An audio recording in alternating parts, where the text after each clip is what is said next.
Hello guys, and today we're painting a goblin from King's of War, I think that's the name of it. I don't care, it's a goblin to say the least. And we're gonna paint him in a green skin with red clothing. And recommend you spray paint the miniature black, because there is gonna be a lot of metallics into this miniature. Or a decent amount to say the least. In darker colors.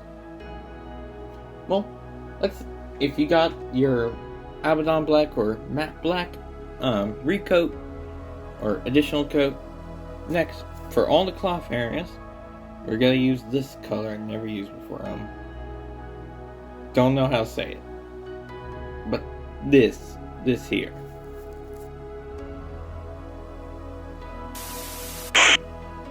Okay, after that we're gonna paint all the skin with the goblin green, actually called goblin green. This will be on all the skin, so all of his hands, arms, head, and I think sometimes their feet if they don't have shoes. Oh, for example, this one. So yeah, paint that green. Okay, so now we're gonna do the copper details with the weapon's brass. This will be on everything that is not the sword handle. Not the handle, the entire sword, the blade, or the handle. Unless you want to do the handle. That's your decision right there. But the actual blade itself, unless it has additional attachment, paint the rest of that is not that. The sword blade thingamajig bras. You get what I mean. Okay, now we're gonna do brown details. This will be the shields, the boots, and any straps. So that is pretty much everything. So like the straps that for this miniature is on his back majority on his body. So paint those brown unless it's majority metal. The shield that is made of wood, and then if they have shoes, which this one doesn't. But here's your example for shoes.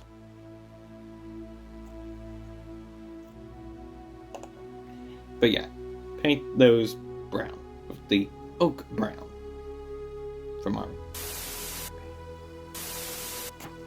Okay, if this is optional, but it does give the miniature better. It looks better. Paint the teeth on him, or if he has teeth on like necklaces and such, which I don't think they do for these models.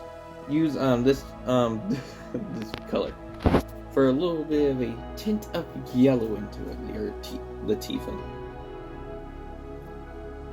And if your guy's mouth is open, for example, like this miniature, paint the inside of that dragon red. And just to give your wood effect a little bit better, looks a little more like wood and separate from the rest of the areas that have brown on it. Use leather brown, which has controversy, whatever, and just give it a very focused dry brush. If you're smart, not like me, you probably would do the metallics after, or before, or after you do this. But if you didn't, don't worry, I did the same thing. Just do a light dry brush, but with focus. So use like something like this, and dab off a lot of the paint, like how dry brush is said to be, but usually it's not like that. But yeah, do that for every wooden area.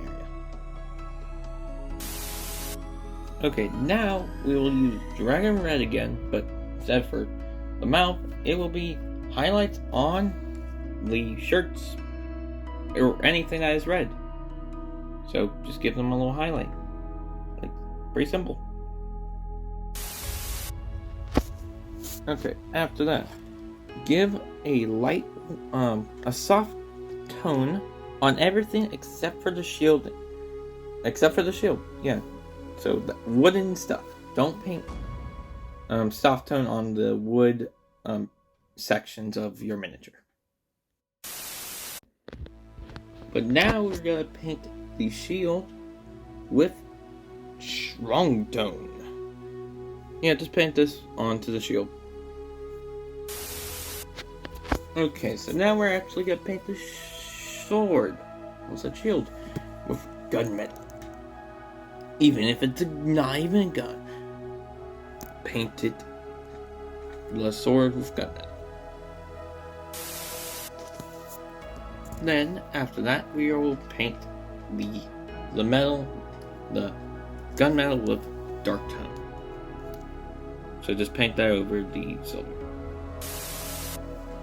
I do want to mention with this guy, if you want to make a sergeant mini, use the yellow here with the soft tone paint. I just wanted to say that.